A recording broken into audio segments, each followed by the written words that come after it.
welcome to my channel. My name is Molly. I am the creator behind Nekofamshop.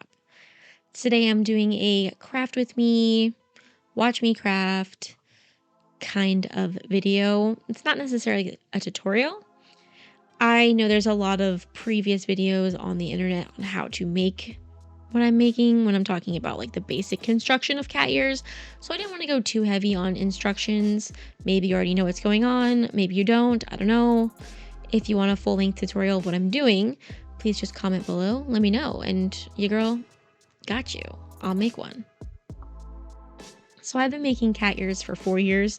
This is all second nature to me. I can pretty much craft cat ears in my sleep because I have a shop where I sell these as my full-time job. So these cat ears will be available in my shop as a pre-made until they sell, and then they're going to be a made-to-order listing.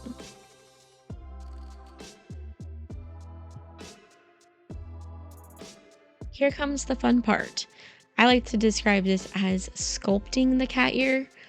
There's a lot of ways you can make cat ears. A lot of people can do sewn ears. I personally like doing hot glue ears because it gives me the opportunity to really make them unique shapes, and the sewn ears, you can't do what I do here. You can't go back and forth and like cut the ears off or you'll destroy the seams. So I like making hot glue ears personally. I've never enjoyed making sewn ears. It's always been a mess.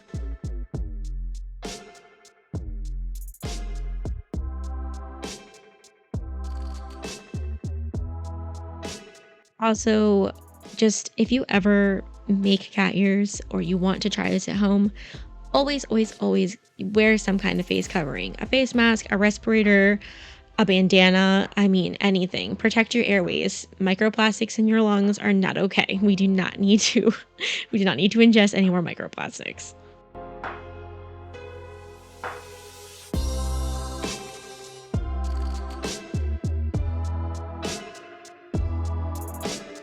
I like to describe this as I love airbrushing, I hate airbrushes. If you know what I mean, you know what I mean.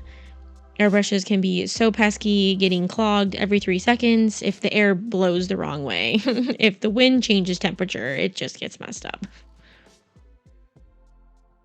Also, at a certain point, I started making these ears because I was waiting for the paint to dry, and then I sprayed my fingers with yellow airbrush paint. So please excuse my yucky yellow fingernails.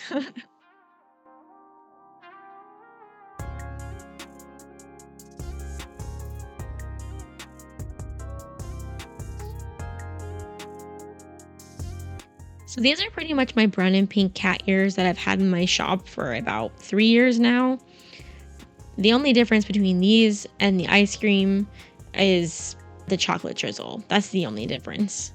Besides that, they are the exact same ears. So if you want these ears without the chocolate drizzle, you could just order my Kawaii pink and brown cat ears, and you'll have the base ears with no chocolate.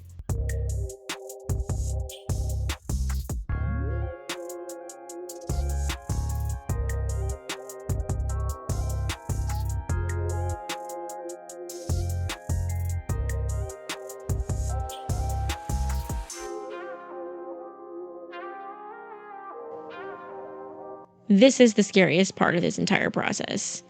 One wrong bead of glue and it's not gonna look good. So I do this very slowly. I essentially do one bead at a time, letting gravity pull it down and then letting it cool. Another bead, letting gravity pull it down, letting it cool. And I do that over and over again till it looks like I took hot fudge and drizzled it all over the cat ears. For the sake of time, I cut out a lot of it and sped it up. Everybody on Instagram always says these ears look like they could be chewed on. Please don't do that.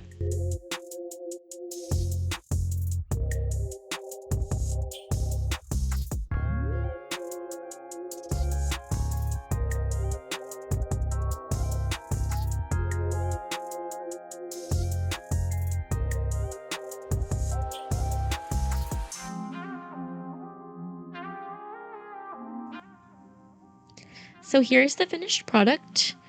I'm obsessed with it. I love these. These are some of my favorite ears to make.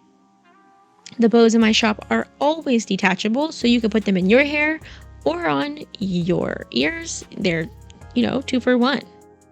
And the tail I included, I did not make it this time. I made this tail a couple weeks ago, but I wanted to show you that the tail that is intended to match it. So there you go. Thank you for stopping by and watching me create these adorable ice cream cat ears. For my next video, I'm going to be doing a raccoon set, so stay tuned. Please like and subscribe. Hope you have an amazing day. Bye!